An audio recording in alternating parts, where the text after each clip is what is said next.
All right, so to continue the tradition of making these videos at 2 a.m. when I really shouldn't even be awake, let's talk about motivation. Now, what I mean by that is the motivations of the creators that you follow. Now, you might be thinking, oh, I don't want to think about that. I don't want to question their motives because I know that like money's going to come up. And yeah, I'm sorry, money's coming up. That's just the truth of it. But the thing is, I don't think there's anything necessarily wrong with looking at the motives of someone, posting something, creating a video, doing anything like that. Like, why are they saying the things they do? A lot of that can be very informative and can help you discern what is actually like worth considering, let's say, especially when it comes to information. Why is someone telling you that, oh, the world's going to end, there's going to be a civil war in your country or any of those things, and then they turn around and try to sell you supplements or food that you can keep for years or anything like that? Why would they do that? That's so strange.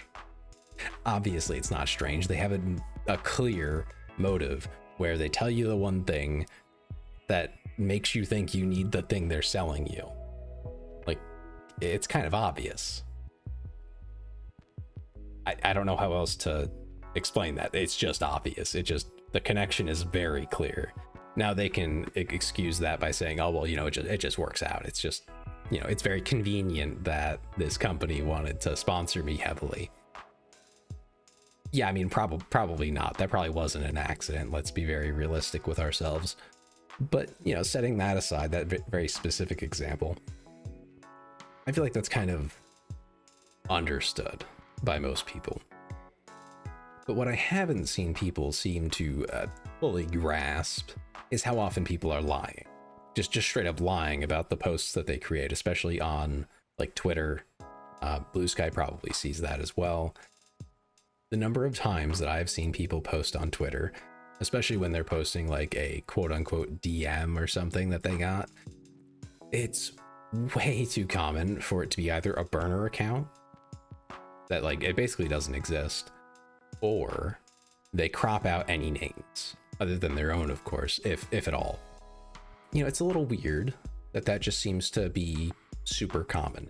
Now, in the first case, I do see the argument of, okay, well, that person didn't want to use their main account to make this, weird statement that they did or whatever message they sent.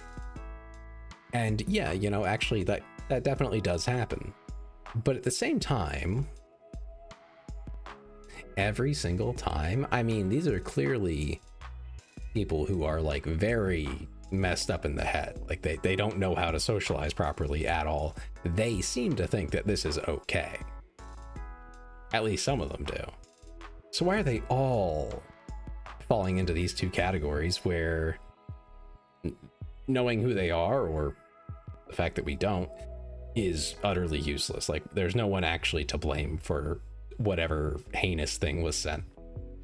Isn't that a little odd? Doesn't that smell a little bit fishy? Just a little bit. Because it's got me asking questions of like, okay, I don't know how many of these are fake, but I'm very, very much so inclined to think that some of them are, if not maybe most of them. And I do mean like 51% or more, not like 99 or whatever, but like a large portion probably not real. And you may say, okay, but why would they do that? Why would they lie about that? That's such a strange thing to lie about. And I would agree, usually, but not when there's money involved. Not when there is the attention of tens of thousands of people on the line. Because that's what you get when you get a good post on, Twitter, Blue Sky, wherever. If you get very lucky with that, you can reach possibly hundreds of thousands of people who would have never even known you existed otherwise. And when they do see it, they see this thing where, oh, this person is being sent this awful thing. Oh my gosh, I can't believe that. They need to be protected. Like, that's the kind of feelings it elicits when this happens, when they see this. And the odds of turning that person into a follower or something are notably higher than the other kinds of engagement bait-esque posts that you could make. The other kinds of things that you could, let's call it like manufacture. So yeah, no, there's some really strong motivations. Like really strong, really powerful ones that would encourage people to act this way, to make these kinds of posts. So are we really shocked that at least some of them are fake, if not a lot of them? I'm not. And it's something that I think should be applied in general. This analysis of motivations, like why are people making the choices they make? I feel like it's very informative. It's something I've looked at quite a lot. And it is how I try to frame actions and see, like, oh, is there like a clear reason why someone would be this kind of way? You know, like when something is, let's call it an accident, you know, an oopsie, the best way for me to decide whether I accept that as an accident is to see if there's any like really strong motivators for them to be lying to me. And not to say that, you know, just because they exist, it must be a lie, but when it happens again and again and again, well, I start to have questions. Even if, you know, whatever their excuse was, whatever their reason was otherwise, you know, something I would accept if those motivations weren't there. You know, and the opposite applies as well. I'm more inclined to let something slide if all of the motivations that I perceive that they have point them towards, yeah, they should have gone and done that thing. But I do think it's really a question that should be asked more of the people that you look to. I mean, it doesn't just apply to content creators. I think we are one of the groups that has like some of the worst motivations with the way that we interact with people. VTubers have a particularly interesting relationship with that because there's a lot of unknowns due to the anonymity. And I don't think that's a bad thing, and I'm not even meaning to complain about that in any way, but just to say that like it's really hard to know who someone is, especially right now when, you know, they could really be basically anyone. You know, you have very little information on them, and I think that's great, so long as everyone involved understands that and like comprehends what that means in terms of like, you can't just trust someone. You can't just leave your DMs open. You can't just be like, oh, well, they're a VTuber, they must be, nope, don't do any of that, because you don't know who they are. But you know, these sorts of things can also apply to companies. Like, why would a company do something? I think this is a question that people are more comfortable with asking because you don't feel personal with Walmart, right? You don't have a personal relationship with them. You don't talk to them. You don't have that going on, right?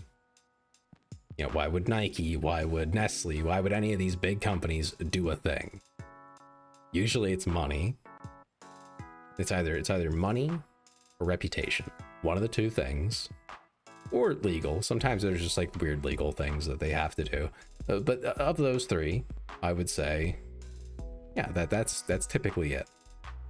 With creators, it's a little bit more complicated because you are dealing with one person calling the shots and not like a huge group around them that kind of points them towards that sort of motive.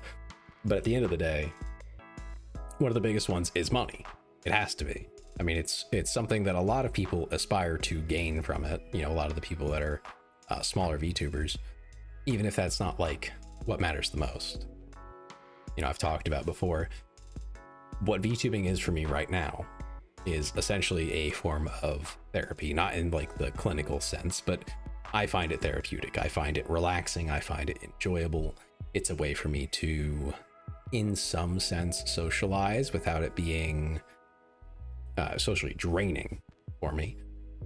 And it's also a way for me to have a place to put my thoughts, my feelings, and a time as well for me to focus on my interests, which is mainly gaming, but not always. It's kind of like time set aside for myself. That is essentially what it is each week, but it's the kind of things that I can share. You know, that's what it is for me. But, you know, long term, I would love for this to turn into a career. So in some ways, I do make decisions, and I try to be very open about what those decisions are and why I make them, towards building a larger community, you know, towards that sort of sustainable income that would, you know, make that possible so that I could do this full time. But, you know, I have to admit, I'm probably not that good at it. Not the VTubing part. I think I actually do quite well at engaging my audience and all those things. The trouble is, I'm not very good at getting myself in front of people. I'm not very good at the engagement stuff. I have to be realistic with myself there. And I think it is genuinely a problem that I find lying very, very uncool. I would rather be silent than lie to someone. Not to say I have never lied or anything like that. I think that's a crazy lie to tell. But I try very hard not to have to. And if I do, it is almost always a white lie, you know, to spare someone's feelings or something. You know, I don't like to hurt people. But I find the kind of lying that it would take to manufacture the sort of controversy, let's say, the kind of outrage that would get people to pay attention to me, that's just not for me. I can't stomach it. And I don't have the kinds of controversial opinions, the kinds of hot takes, let's say, that will get you in front of those people organically. At least not the kind that can be distilled down. I do think I have very interesting ideas. I hope most people do. Don't get me wrong. I'm not trying to, you know, say, oh, I'm so special. But I think a lot of people have interesting thoughts, but I feel like I have a pretty good way of communicating them. But they're long form. I can't you know, shove them down into a 30-second TikTok, a 10-second TikTok, and push them out there. I'm a very verbose person, as you may be noticing, and that's just who I am. I don't want to lie about that. I don't want to misrepresent myself. I don't want to make stuff up. I don't want to do any of those things if that's where I have to go to get there, because I don't feel like I just don't feel like that's me. But anyway, that was a really long tangent about my own motivations and how they conflict with what they maybe should be, you know, or conflict with one another, I suppose. But getting back to the topic of just analyzing motivations and incentives and that sort of thing, I really want to encourage people to take a close look at why someone is posting what they are. And if it is questionable, you know, if you go, I don't know, there's some very good reasons why you might post this, and they're not for the reason that you're saying, then maybe look into that. Maybe see, have they left things out intentionally? You know, take a look at those sorts of things. Really look at. Now, I do want to talk about the very specific instance that led me to this conversation, which was a very specific kind of post being made by VTubers, which was alleging, and I say alleging because I can't verify these. I don't know if the account that sent them is the other person they say it was or anything like that. I have no clue. Some of these might be legit, they might be, you know, fake. It could be either way. But they would allege that someone, you know, sent them some weird message or something. They'd post it and, you know, lament that they were sent it. And, you know, act like horrifically shocked that, you know, as a very public personality on the internet, they got a weird message from someone. Shocking. I know. Never unheard of, really. I don't know what possessed that person, who maybe exists. Yeah, sure. But these were, a lot of them were targeting male VTubers, which, you know, a group that I'm in. And listen, I kind of understand, again, some of them are probably real. So that might just be how they actually feel. And I get it. You know, it is frustrating when people don't treat you with respect and care. Totally understood. But for the ones that are fake, why are they framing it that way? Why are they choosing to say, oh, I can't stand male VTubers or whatever? Why are they picking those words? Are they doing that because out of all of the examples of this kind of thing, that's the one that seems to work the best? I think that's the case. I think that is, in fact, what is going on. And I can't say why. For a fact, I don't actually know. My speculation is that there is a subset of VTuber viewers who have a real strong dislike for male VTubers. And I don't think it's a small, tiny section. I think we're talking 20% plus who, at the idea of, oh, a male VTuber, they're just like, ew, gross, get them out of here.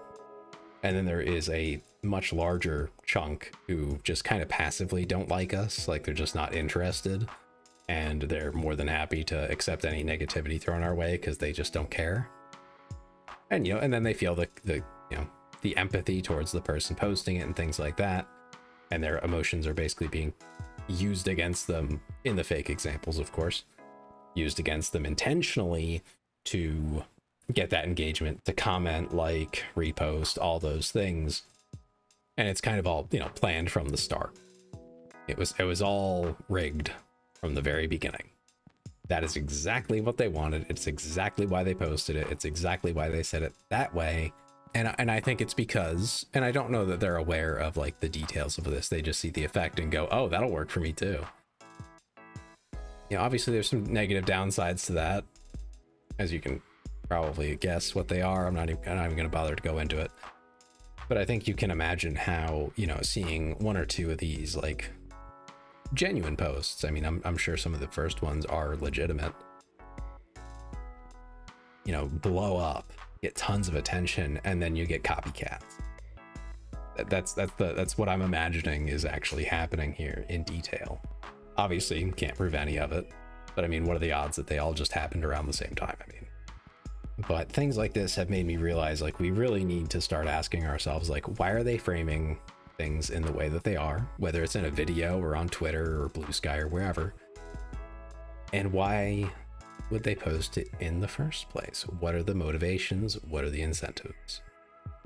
I think it will explain a lot that you see online and kind of pull back the veil a little bit. And just to give one more example, why would I post a meme that I made based on something I saw in Discord because I thought it was funny? Because I think you'll find it funny too. And that'll get me a little bit of engagement. And maybe you'll share it. And I think, that's okay. That's straightforward. You know what I'm trying to do. You know that I'm trying to share a meme that includes me because, for one, I think it's funny. And for two, I'm hoping that you'll share it and that you'll find it funny too. But these are all the kinds of things that I would deem it's consensual in a way. You know what's happening. I'm not pulling the wool over your eyes. And that's okay. It's not wrong to have a motive and an incentive. It's wrong to lie about them, in my opinion. To, try to hide them. There's something wrong with it. I think that if you are trying to do that, you're probably doing something wrong. So, hold people to a higher standard. Yeah, just to wrap it all up, if I can tell you anything in particular, it is, please, when you see something online, whether it's a post from someone political, someone that someone that you don't know at all, a VTuber, just your average person, a streamer, a company, if you're wow, that's crazy, I can't believe that, stop and ask yourself, should you? What are their incentives? What are their motivations? Why did they choose to post this online? Sometimes the answer is pretty straightforward, pretty simple, and there's nothing wrong with it. But there are the times where, oh no, it's really questionable. You know, it's really not clear. It's really suspicious. And those are the times that maybe don't buy it right away. Maybe don't engage with it immediately. You know, sit back and watch. But that's all I have for you today. If you liked the video, do consider subscribing, liking the video, leaving a comment. If you disagreed with it or something, you know, just let me know. Leave a comment as well. If you're interested in live streams, I do stream on this channel as well as over on Twitch if you prefer the experience there. But that's everything. I hope you have a wonderful day, evening, night, whatever. And